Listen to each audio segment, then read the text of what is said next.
They mocked her. They said her dress looked cheap, fit only to wipe their shoes.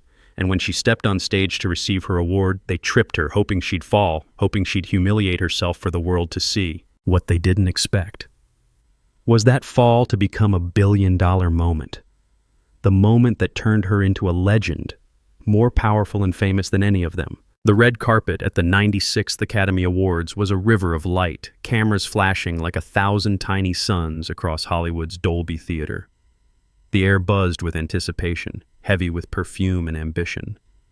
A-list stars glided past in haute couture, sequins that shimmered like liquid gold, silk trains sweeping the floor, diamonds catching every lens. Directors with Oscars tucked in their resumes walked arm in arm with moguls who could greenlight a blockbuster with a nod. The crowd roared for names like Emma Stone, Ryan Gosling, Zendaya, icons who owned the night before it began. Then came Lana Hill. She stepped onto the carpet alone, her ivory gown glowing under the lights. The dress was stunning, hand-stitched with pearls and tiny stones that danced like stars, its bodice hugging her frame before flowing into a soft, elegant train. It wasn't Dior, wasn't Chanel, it was the first design by her best friend, Mia Chen, a fashion student who'd graduated 6 months ago, pouring her heart into every seam. Lana, at 26, was beautiful in a way that didn't shout. Dark hair swept into a loose chignon, brown eyes warm but steady, her smile quiet, grounded. She carried no clutch, no jewels beyond a thin silver bracelet Mia had made in high school. Her presence was like a breeze, gentle, but impossible to ignore. The photographers noticed her first, a ripple of confusion, then laughter. "Is she wearing a flea market dress?" one shouted, his camera lowering. Another smirked. "Newbie playing princess." Their voices carried, sharp and unfiltered, as Lana paused for photos. A veteran paparazzo leaned in, loud enough for the crowd. "Who let her into the Oscars?" The fans behind the barriers, usually screaming for anyone, went quiet, sensing blood. Lana's smile didn't falter. She turned slightly, letting the gown catch the light, and kept walking. As Lana paused on the red carpet, photographers circled like sharks. "Hey, thrift store, smile for the cheap seats," one yelled, snapping her flats. "What's the brand? Walmart Couture?" Another jeered, sparking laughs. A fan shouted, "Go home, wannabe!" Their flashes blinding. Lana's smile held, soft but unshaken, her gown's pearls glowing defiantly. But the crowd's scorn cut deep, relentless. As Lana moved down the carpet, a pack of reporters in sleek tuxes and gowns swarmed, their mics thrusting forward like weapons. "Lana, who's the no-name designer? Charity shop special," one quipped, smirking for the cameras. Another from a tabloid show laughed. "Did you borrow that for prom?" The crowd lapped it up, some shouting, "I get a real stylist." Their words echoed across the barriers, sharp and unrelenting, framing her as a joke before she could pose. Lana's smile stayed gentle, her brown eyes steady, but the reporters' glee stung, their mockery a live broadcast to millions. The carpet stretched endlessly, a gauntlet of judgment. 2 actresses, household names with Golden Globes and Vogue covers, passed her, their thin smiles like blades. "Cute effort," one murmured, her voice honeyed poison. The other, in a ruby gown worth a small fortune, flicked her eyes over Lana's dress. "Hope she's got a day job." A director, Grayson Wells, a titan known for epics, brushed by with his entourage. "She here to hand out flyers or seat guests?" he muttered, chuckling. His assistant laughed louder, ensuring Lana heard. As Lana walked the carpet, a trio of veteran actresses in glittering gowns brushed past, their whispers venomous. "She's a fluke," one sneered, her Oscar pin gleaming. "That dress screams desperation." Another flicked her wrist, muttering, "Bet she's here for pity claps." Their entourage giggled, eyes raking Lana's frame. She kept her gaze forward, serene, but their disdain hung heavy, a public shaming. She kept moving, her steps measured, her chin high, as if their words were just wind. Inside the Dolby Theater, the air was electric. The auditorium glittered, 3,000 seats filled with the industry's elite, their faces lit by anticipation and the soft glow of chandeliers. Lana found her seat in the front rows, a spot that raised eyebrows. She was an unknown, her name barely a whisper until 6 months ago, when Silent Dancer, a low-budget indie she'd shot in a freezing Toronto warehouse, hit festivals. Her role as a deaf dancer escaping abuse was raw, wordless for long stretches, her face carrying every emotion. Critics called it a revelation. Audiences wept. The film grossed $2 million on a $200,000 budget, and Lana, paid $5,000, had spent most of it on rent and ramen. Now, she was nominated for Best Actress, up against legends. Inside the theater, Lana's arrival at her seat drew icy stares from a clique of industry giants nearby. "She's out of her league," a studio exec named Victor Klein muttered, his Rolex glinting. "That gown's an insult to couture," his wife added, her voice loud enough to turn heads.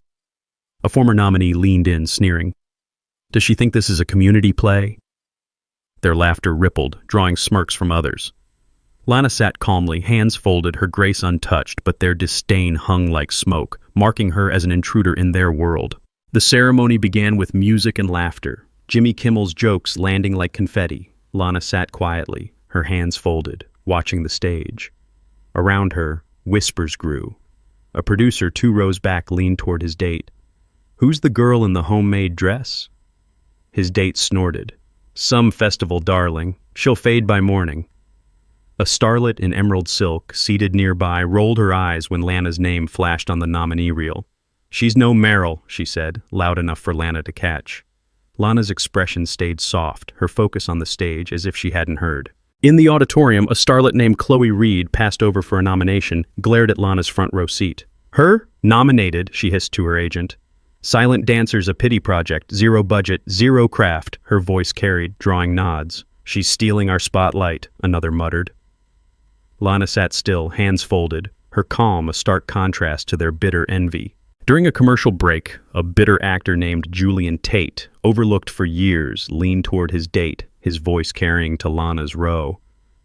"She didn't earn that nomination," he scoffed. "Silent Dancer? Total sob story. Lana probably begged the indie crowd for votes." A producer nodded, adding, "Bet she slept her way to the short list." Their words spread, fueling whispers of fraud. Lana's gaze stayed on the stage, serene, but the accusation burned, a cruel lie staining her honest work. The Best Actress category arrived late in the night, the tension palpable. The presenter, Viola Davis, stepped to the mic, her voice warm but commanding. She read the nominees: Cate Blanchett, The Reckoning; Margot Robbie, Firelight; Florence Pugh, Tides; Zendaya, Eclipse; Lana Hill, Silent Dancer. The crowd applauded politely for Lana, but the energy shifted. Skepticism hung thick. Her clip played, a scene of her dancing in silence, tears streaking her face, hands trembling as she signed her pain. The auditorium went still, some shifting uncomfortably, struck by her power. Viola opened the envelope, paused, then smiled. "And the Oscar goes to Lana Hill, Silent Dancer." The room erupted, applause mixed with gasps. Lana froze, her breath catching. Her neighbors, stunned, clapped as she stood, her gown shimmering under the spotlight. The cameras zoomed in, broadcasting her to millions. She walked toward the stage, eyes glistening, her heart pounding but her steps steady. The crowd's roar grew, some standing, others murmuring in disbelief. An unknown had won. A nobody had taken the crown. As Lana walked to the stage, a murmur swept the crowd. "Look at her playing star," a director whispered, smirking. "That gown's a costume," another scoffed, loud enough for Rose to hear. A star in sequins giggled. "She'll trip in those dreams." Their chuckles grew, phones ready for a stumble. Lana's steps stayed steady, her grace unshaken, but their malice simmered, eager for her ruin. As Lana approached the stage, a group of younger stars near the aisle grew bold. One, a reality TV alum turned actress, flicked a program at her, snickering, "Catch, newbie." It grazed Lana's arm, drawing laughs. Another tossed a mint, jeering, "For your nerves!" The crowd joined in, their chuckles venomous, phones raised for any misstep. Lana's gown shimmered, her steps unwavering, but their petty cruelty surged, a mob eager to see her crack. She climbed the stage steps, the Oscar gleaming in Viola's hands. But as Lana reached the center, a figure moved. Eleanor Vaughn, a 3-time Oscar winner, Hollywood royalty at 62, her silk gown pooling like ink. Eleanor's smile was serene, but her foot slid forward, hidden beneath her dress, catching Lana's heel. Lana stumbled, her hands hitting the floor, the gown fanning out around her. The auditorium gasped, then tittered. A chuckle spread, cruel and quick. Social media ignited. Lana Hill faceplants at the Oscars. Most embarrassing fall in history. Cheap dress, cheaper grace. The cameras didn't stop. Her fall was live, global, a meme before she could stand. Eleanor stepped back, her face a mask of concern, but her eyes glinted. The crowd's laughter stung, 1,000 needles in the air. Backstage, as Lana steadied herself after the fall, a crew member in a headset smirked, loud enough for others to hear. "Thought she'd float up there in that knockoff dress," he said, adjusting a light. Another, coiling cables, laughed. "She's a meme already. Oscar's sad clown." Their taunts echoed in the wings, crew joining in, mocking her moment. Lana adjusted her gown, her face calm, but their scorn added weight to the night's cruelty. After Lana fell, the crowd's laughter fueled a digital storm. "Oscar flop of the century," a tweet read, retweeted thousands of times. "Lana Hill's dress couldn't save her dignity," another mocked, with gifs of her crash. A blogger posted, "She's a walking joke." Comments piled on, "Fraud! Go back to obscurity." Lana rose, gown gleaming, but the online venom surged, tearing at her moment. Lana's palms pressed against the stage, her breath shallow. She could stay down, let the moment swallow her. But she didn't. Lana rose, slow and deliberate, adjusting her gown with steady hands. The pearls caught the light, her silhouette radiant against the stage. A spotlight found her jawline, sharp and unyielding, her eyes bright with something fiercer than tears. The laughter died. A photographer in the pit snapped a shot, her hands braced, gown haloed, determination carved into every feature. That image would change everything. She reached the podium, taking the Oscar from Viola, who squeezed her arm, whispering, "You've got this." Lana faced the crowd, her voice trembling but clear. "Yes, I fell," she said, pausing as the room held its breath. "But not because I was weak, because I had the courage to walk forward." The silence broke. Applause thundered, raw and real. Some stood again, their skepticism gone. Eleanor Vaughn's smile tightened, her hands clasped too hard. Lana's speech was brief, her words unpolished but true. "This is for every dreamer who's been told they're not enough," she said. "For Mia Chen, who made this dress with love, not a logo. For Silent Dancer's crew, who believed when no one else did." She lifted the Oscar, her voice steady now. "Thank you for seeing me." The crowd roared, tears in some eyes, as she stepped off the stage, her gown trailing like a promise kept. Backstage, chaos waited. Reporters swarmed, but Lana stayed calm, answering with quiet grace. "The fall? It's just a moment," she said. "The work matters more." Her phone buzzed. Mia, watching from their shared apartment, sobbing with pride. "You're a star," Mia texted. Lana smiled, typing back, "We both are." The photo of her rise was already spreading, tweeted by a critic. "Lana Hill's fall is the Oscars' most iconic moment. She's unstoppable." By morning, the world had shifted. The photo dominated headlines. The fall that rose above it all. Variety called it a symbol of resilience. The New York Times, "She fell, but she owned it." Social media flipped. Memes of her stumble gave way to edits of her standing, captions like "Queen Energy" and "Lana Hill Forever." The gown, once mocked, trended as the dress that broke the internet. Mia's phone rang off the hook. Vogue, Elle, Harper's Bazaar, all begging for interviews. A Parsons professor tweeted, "Mia Chen's debut is a masterclass, fashion's next genius." Lana's inbox overflowed. Dior's creative director emailed personally, "We'd be honored to collaborate." Gucci offered a global ambassador role. Chanel proposed a campaign, citing "your authenticity." Lana read the messages in her hotel room, still in sweatpants, laughing softly. "Mia, they're fighting over us," she called across the room. Mia, sketching on a napkin, grinned. "Told you that dress was magic." The offers kept coming. Lana's agent, a scrappy woman named Tara who'd bet on her when no one else would, called with news. 5 studios want you, Tara said. Big films, big money. The first was a reboot of The Hunger Games with Lana as a reimagined Katniss. $20 million upfront plus back-end. Another was a sci-fi epic directed by Denis Villeneuve. A third, a drama with Spielberg's name attached. Each deal promised 9 figures over time. Tara's voice shook.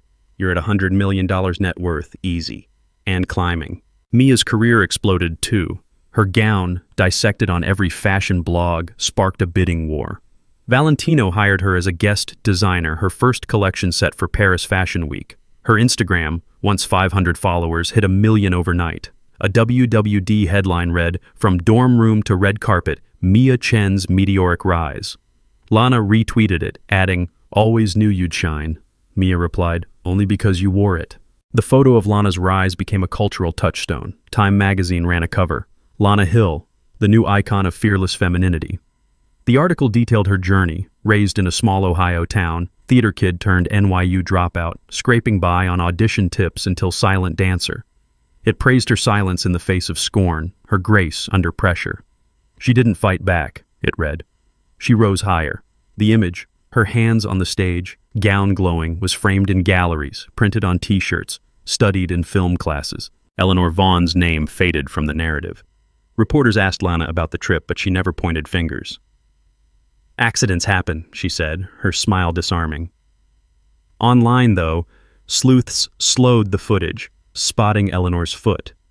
Hashtags like #Eleanor exposed trended briefly, but Lana didn't engage. Her silence was her strength.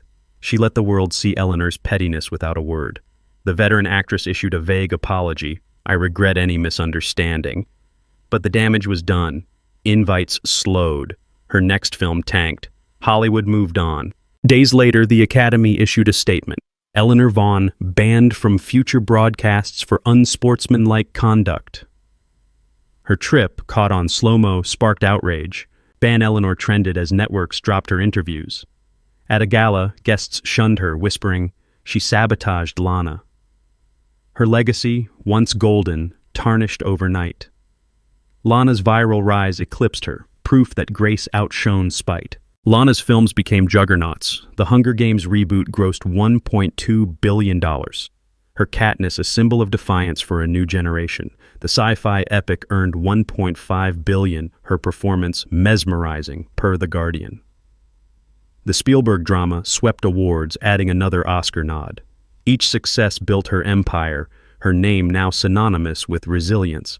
She stayed grounded, donating millions to arts programs, mentoring young actors, always crediting Mia and her silent dancer team. Mia's collections redefined fashion. Her Paris debut, dedicated to Lana, sold out globally, her minimalist designs worn by everyone from Rihanna to royalty. She opened a studio in New York, hiring misfits like she once was. Lana attended her first show, front row, wearing a new Mia gown, black this time with a single pearl. The crowd stood, not just for Mia, but for them both. Years later, Lana stood at another Oscars, presenting Best Actress. The Dolby Theater glittered, but she owned it now. Her gown, another Mia original, sparkled, but her presence shone brighter. She spoke of courage, of falling and rising, her voice steady. The nominees watched, some tearful, knowing her story. Backstage, Mia waited, sketching a new dress. They were still just Lana and Mia, dreamers who'd turned a fall into flight. Lana Hill didn't need to fight. Her rise was her revenge. So if you've ever been laughed at, overlooked, or pushed down, remember, sometimes your fall isn't a failure. It's your spotlight. And if this story lit a spark in you, share it. Someone out there needs to be reminded. You don't have to shine to be seen. Sometimes you just have to stand back up. Like, comment, and subscribe for more stories that celebrate strength in the most unexpected moments.